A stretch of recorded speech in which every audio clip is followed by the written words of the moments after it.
जेवढ्या लोकांनी जनता लुटून इस्टेट कमवली, एकही माणूस अजून घरी मिळाला नाही.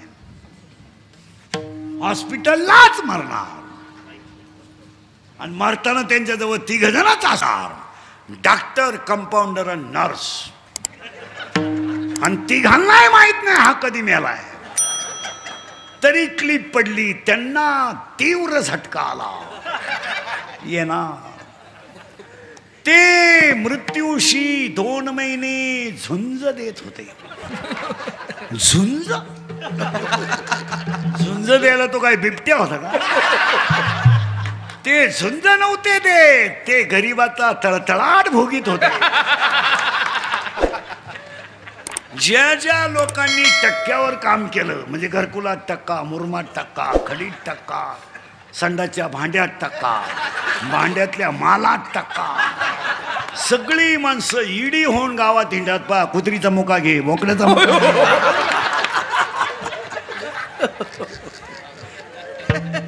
मी बोलत नाही, वाक्य इंदुरीकरचं ऐका नीट.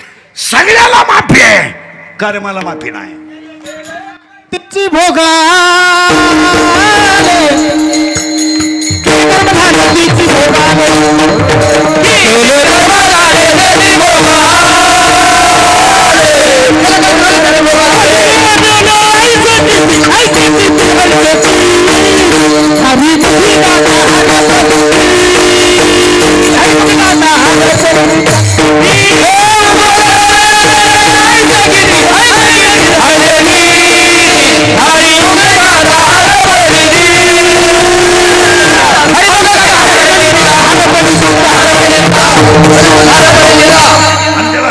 अध्याय उत्तर देतोय. झाड जाणे जे फुले, मानत जाणे जे बोले, आणि भोगे जाणे जे केले कर्म पूर्वजन्मीचे.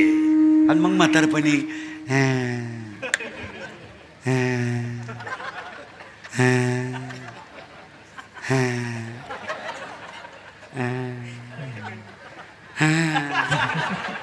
गुडघे गेले, जाणारच भाऊ. तमाशात बायांना खडे हल्ले किती.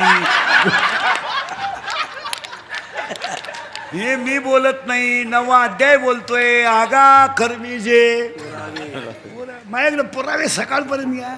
आणि मग म्हातारपणी मग चला वृद्धाश्रमात. वृद्धाश्रमात जाऊन पहा तुम्ही, सगळं हाच माल आहे. आणि ते आम्हाला ओळख करून देतात गेल्यावर. मी विस्तार अधिकारी होतो, त्याला सांगायला लाज नाही वाटत मी विस्तार झाला एवढा माझा. आणि आता काय, एक मुलगा इंजिनियर केला, तो सासरवाडीला गेला. एक पोरगी कॉलेजला गेली, आलीच नाही. मोकळा झाला. पहिली बायको मेली म्हणून दुसरी केली, ती पेन्शन घेऊन गेली, पुरा मोकळा झाला. आणि मग तो दिंडीत आमच्या बोखंडी आला. बरं आला तर आला, सुईचा नाही आला. आमच्या 2 दिंड्या करून दिल्या, म्हणजे वाटलाच का.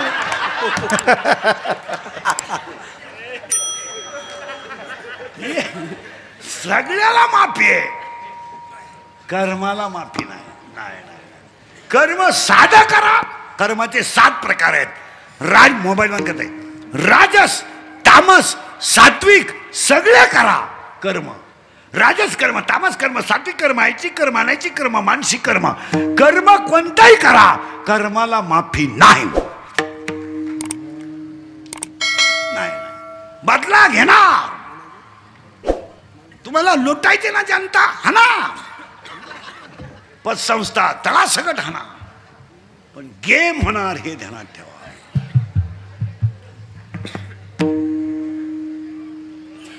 डोकंच बनल. कार्यक्रम होणार आणि त्यांच्या दाव्याला आमचं प्रवचन राहणार, म्हणजे आमचंही वाटोळं.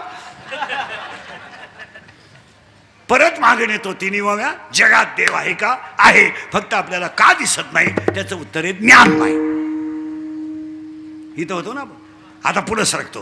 हे गाव आहे, हे गाव आहे, हे गाव आहे, हे गाव. या गावचा पोलीस पाटील मन आहे, या गावचा तंटामुक्ती अध्यक्ष मन आहे, या गावचा लोकनियुक्त सरपंच मन आहे, आणि अख्खं गाव मनाच्या ताब्यात आहे. तो गडी थोडा चालू आहे. मन त्याला एक प्रियशी आहे, एक गल्लीतल्या पण आहे. त्याच्या प्रियशीचं नाव आहे इच्छा. पण तिला माहित नाही हा गडी नपुसक आहे.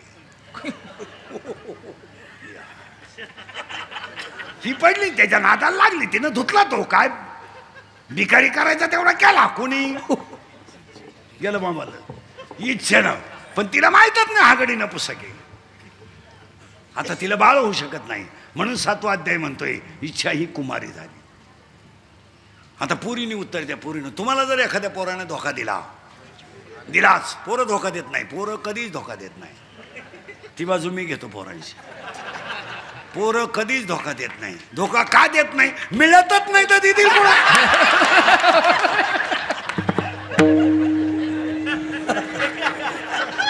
धोका देतील पण मिळाली तर पाहिजे ना.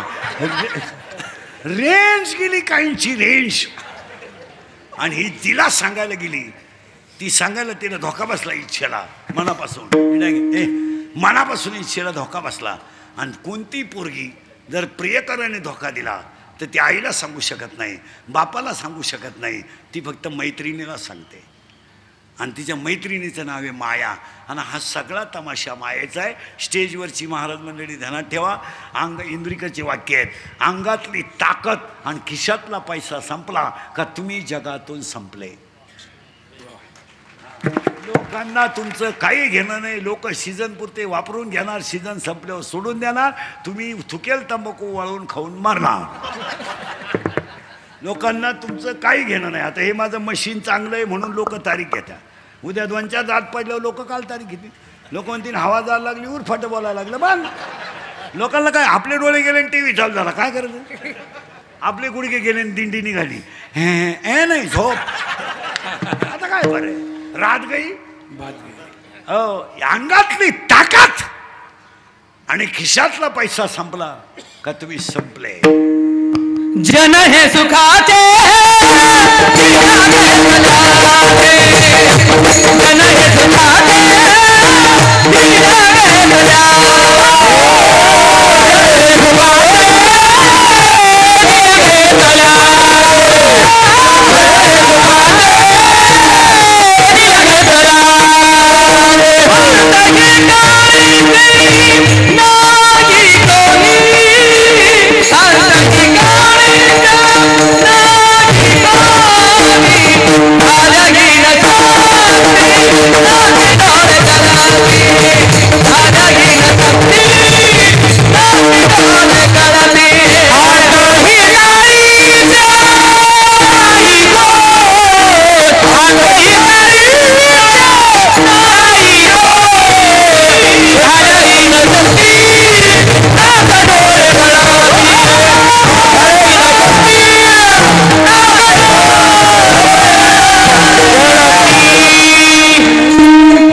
मैत्रीण आहे आणि तिच्या मैत्रिणीचं नाव माया आहे. जरा घोटाळा. आणि ज्यांनी माया तोडली त्यांना नगर नारायण म्हणतात. जे मायाच्या पलीकडे गेले त्यांना शिवाजी महाराज म्हणतात. या गप्पा मारून पारमार्थ होत नाही हो. उगत आपलं चुलीला तंगड्या लावायच्या, पप्प्याच्या आईला इतिहास सांगायचं, काय तिला उभी ते काय होईल तुम्हाला काय नाही होणार, तो तर जळल तेवढं मागवडा काय करतो. काही गप्पा आहे. माना नाही तर नका मानू, तुम्हाला पटलं तर पहा म्हणा. परमार्थ रक्तात असावा लागतो. तुम्ही काहीच बोला हा किंवा नाही. काही माणसं मेली अजून हरिपाठ पाठ नाही, काही मरतील काला झाल्यावर. नाही नाही जगायचंय मला. ओवी सांगतो 2-3. शिळीच्या गळ्याचं लोंबलेलं सड कधी दूध देत नाही, काशेतलं घुशीड कधी दूध पेत नाही, गाळातला बिडूक कधी फुलाचा सुगंध घेत नाही, प्रेताला किती सजवलं तरी ते उठून बसत नाही. पुण्याय असल्याशिवाय परमार्थ यशस्वी होऊ शकत नाही. हा माणूस सुंदर वाजवतो, हा पोरगा सुंदर वाजवतो. यांच्या घराण्यामध्ये पंजोबा वारकरी असले पाहिजेत, आजोबा वारकरी असले पाहिजेत, वडील वारकरी असले पाहिजेत. थोडा तरी परमार्थाचा गंध असायला पाहिजे. ही तिच्या मैत्रीला सांगायला गेली. तिच्या मैत्रिणीचं नाव आहे माया. आणि हा सगळा तमाशा बोलत जा. मायाचं काय कोणाला घेणं नाही. काही पोरं म्हणतात ती पोरगी माझ्यावर प्रेम करते, तुझ्या मेंदूत पाहिजे झालं. ती प्रेम बीम काय करत नाही, ती फक्त तुझं ATM मोकळं करते. प्रेम बीम हे सगळ्याला लाभ आहे. ह्या जगामध्ये 3च गोष्टी खऱ्या आहेत, संत, ग्रंथ आणि भगवंत. बस संत ग्रंथ फलगडता संसार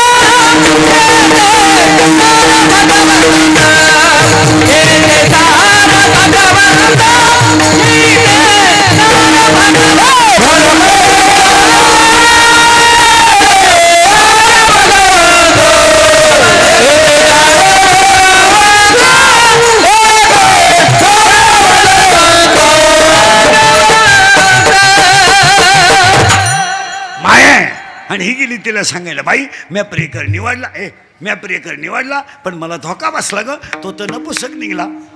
असं कोण म्हणती? इच्छा कोणाला सांगती? फटाफटा बोला. मायाला. माया म्हणली, बाई तुला तरी प्रियकर आहे, मला तर नवराही नाही प्रियकरही नाही, पण मला लग्न न करता 16 पोर आहेत. ऐका, 16च्या 16.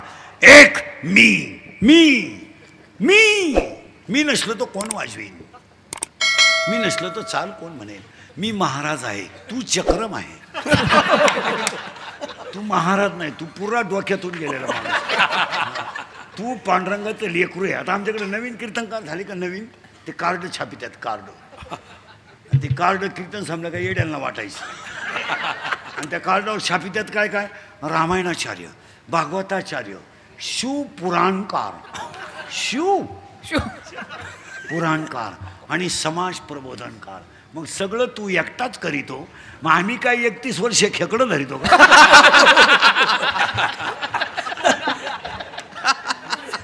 आता मला 31 वर्ष झाले, 31 वर्ष मी लोकांच्या शिव्या खातोय.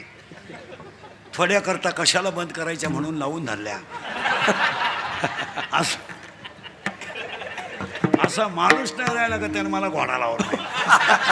आणि माझ्या आयुष्यात माझे 2च गुण आहे महाराज, मी फक्त खरं बोलतो आणि मला कोणाची लाल करायची जमत नाही. त्याला मी मागं राहिलो, त्याच्यामुळे मी सगळ्या बोकांपेक्षा मागं राहिलो. मला 2 कामं येत नाहीत. यान आपल्या बोकांडी बसा, जमणार नाही. हे छत्रपतीचं रक्त आहे. याला बुटाची पॉलिश करायची सवय, बुटा चाटून जगायची सवय नाही. आणि याला सगळं विकायची सवय आहे, स्वाभिमान विकायची सवय नाही. हे आपल्याला शिकवून ठेवलंय. छत्रपतीने 3च गोष्टी शिकवल्यात आपल्याला. बुटाची पॉलिश करून जगायचं, पण बुटात चाटून जगायचं नाही. सगळं विकायचं, पण स्वाभिमान विकायचा नाही. उपाशी झोपायचं, पण लाचारी पत्करायची नाही.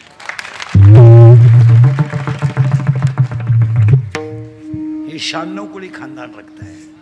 हे तर चालचूल चालत नाही. यानं आपल्या बोकांडी बसा, दुसऱ्याचं बोकांड बा.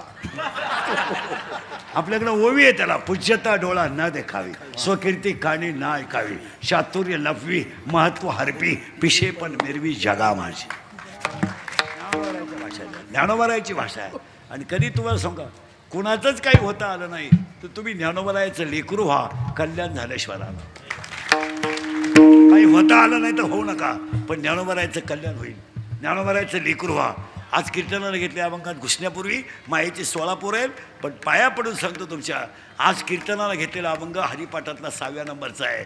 जरा टाळकरी बेळकर यांना राग येतोय माझा, पण हरिपाठ हा ग्रंथ नाही आहे मला. जरा आपल्या लोकांनी आपलं उचलूनच धरलं पाहिजे. तुमचं काय मत आहे? तुम्ही काहीच बोला, कारण आज हे सत्य करून आपल्याला माणसं वाचवायचे नाहीत, आपल्याला धर्म वाचवायचा आहे. आणि आज संकट माणसावर नाही आहेत, आज संकट धर्मावर आहेत. तुमचे माझे लाख मतभेद असतील, पण संप्रदाय आणि धर्मासाठी तुम्ही मी एकत्रच पाहिजे. तुमचं काय मत आहे? तुमचं माझं पटत नाही हा वैयक्तिक मुद्दा आहे. तुमचं माझं पटत नाही हा वैयक्तिक मुद्दा आहे. ते पटो अथवा न पटो, पण धर्म, धर्म, गाव आणि संप्रदाय 3 गोष्टी संकटात असतील तर तुम्ही मी एकत्रच पाहिजे. तुमचं काय मत आहे? तुम्ही जर एकमेकाच्या तंगड्या ओढीत बसले, संपले तुम्ही नकाशातून. 31 वर्षापूर्वी मी तुम्हाला कीर्तनात बोंबलत होतो, मजूर गाडी येईन आला. मी बोंबलत होतो मजूर बागायतदाराला 1000 पैसे देऊन दिले. मी बोंबलत होतो मजूर बागायतदाराची खरेदी घेऊन घेतली. मी बोंबलत होतो मजुराच्या गाड्या लावायला बांधाच्या कोपऱ्यावर जागा ठेवावं लागेल, वेळ आली. मी बोंबलत होतो पैसे देऊन बायको मिळणार नाही. अख्खी दुनिया मला येडं म्हणत होती. मी येडा आहे, पण इतका खरं बोलतं म्हणल्यावर येडाच आहे मी. या जगात खरं चालत, पण एक वाक्य आपलं खोटं ठरलं नाही. तुमचं काय मत आहे? आणि आता नारायणगडाच्या सप्तात राक्षस भुवनमध्ये सांगतो, जर तुम्ही आणि मी तुमच्यात आणि माझ्यात भांडत राहिलो तर सांगून ठेवतो, राक्षस भुवन हे जे गाव आहे हे शनीचं मूळ पीठ आहे. ते राक्षस आणि हे राक्षस नावं दोनच आहे ना, मग ते काय मला माहित नाही का काय? पहा तारा, मला उत्तर काय सांगायचंय माहितीये का? राक्षस भुवन यज्ञ करतय आणि तिथंही शनी आहे आणि इथंही गडाचा सप्ताह आहे. तुमच्या पाया पडून सांगतो बसणाऱ्या माणसांना, तुम्ही मी जर असेच राहिलो तर आपला धर्म शिल्लक राहणार नाही. तुमचं काय मत आहे? आमचा राग येऊ द्या, काय आपण हरिपाठ करतोय? पाया पडून सांगतो तुम्हाला, हरिपाठ हा ग्रंथ नाहीये. मला हरिपाठ हा ग्रंथ नाहीये. हरिपाठ हा संप्रदायाचा आत्मा आहे. आत्मा आहे तो. गाण्याच्या चाली लावून हरिपाठ चालत नाही, नाचून हरिपाठ चालत नाही. तुमच्या पाया पडतो, हरिपाठाचे 27 अभंग कधी नाचून म्हणू नका, 27 अभंग कधी उड्या मारून म्हणू नका, आणि 27 अभंग कधी गाण्याच्या चाली लावून म्हणू नका. कारण हरिपाठ लिहिणार बाळ इतकं कोवळं आहे, इतकं कोवळं बाळ आहे की या जगातले नाही या विश्वातले सगळ्यात कोवळे संत ज्ञानोबा आहे. या विश्वात जेवढे संत झालेत त्या सगळ्या संतात कोवळे संत ज्ञानोबा आहे. तो कोवळे संत ज्ञानोबा आहे. सांगू तुम्हाला पुढे, ज्यांना कुणीच नव्हतं त्यांना ज्ञानदेव म्हणतात. ज्यांना कुणीच नव्हतं त्यांना ज्ञानदेव म्हणतात. आज जे अख्ख्या विश्वाची आई आहेत त्यांना ज्ञानदेव. ज्ञानोबा आहे जगातलं सगळं, या विश्वातलं, मी जगात नाही म्हणत, विश्वात हरिपाठ. आणि बऱ्याच लोकांचं असं म्हणणं आहे की हरिपाठ सोपा बिपा आहे, मूर्खपणा डोक्यातून काढून टाका. हरिपाठातलं एक कडवं कळायला एक जन्म लागतो. हरिपाठ आणि ज्ञानेश्वरी. ज्ञानेश्वरी का ग्रंथ आहे का? ज्ञानेश्वरी विश्वाची आई आहे. ज्ञानेश्वरीत 3500 दृष्टांत आहेत, 1.25 लाख शब्द आहेत. नीट आहे का? 9033 ओव्या आहेत. किती गेलं बॉम्बाला? 9033 ओव्या आहेत, 3500 दृष्टांत आहेत, 1.25 लाख शब्द आहे आणि 2 भाग आहेत. 1 ते 9, 9 ते 18. 9व्या अध्यायात 535 आहेत, 10व्या अध्यायात 335 आहेत, 11व्या अध्यायात 708 आहेत, 12व्या अध्यायात 210 आहेत, 13व्या अध्यायात 1169 आहेत, 14व्या अध्यायात 433, 15व्या अध्यायात 598 आहेत, 16व्या अध्यायात 472 आहेत, 17व्या अध्यायात 433 आहेत आणि 18व्या अध्यायात 1810 आहेत. घरी गेल्या उचका.